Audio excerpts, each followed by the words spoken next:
Namaste. We've already looked at and debunked two of the most common excuses we give ourselves when we don't want to do our yoga practice.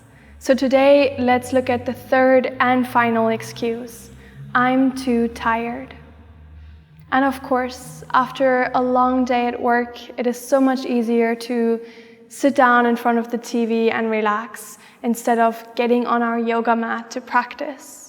One of them offers instant gratification, the other we actually have to work for. But only one of them is going to make us feel better in the long run. More importantly, I want this video to be a reminder that you don't always have to do the whole class to perfection. We've already talked about this a couple videos ago. You just have to show up. Roll out your yoga mat, start with the warm-up, and often you'll get into it and the rest will just flow. And even if you spend the entire class in Shavasana or Child's Pose, that is totally fine. Sometimes we really just don't have energy to move or to focus, but we can still show up for ourselves.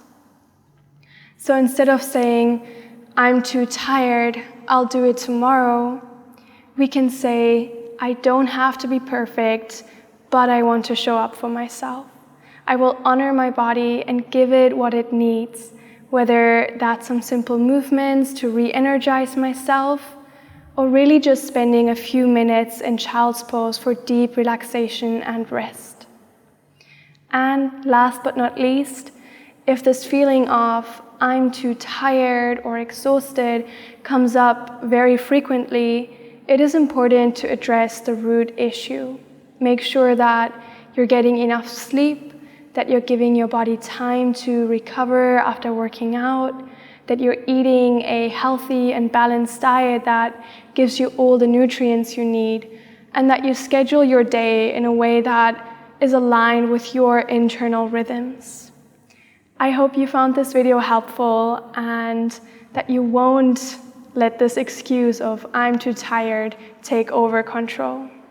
Enjoy your yoga practice today, and I will see you again tomorrow for one simple tip that will help you outsmart your brain and beat any excuse it might try to come up with. Thank you for watching.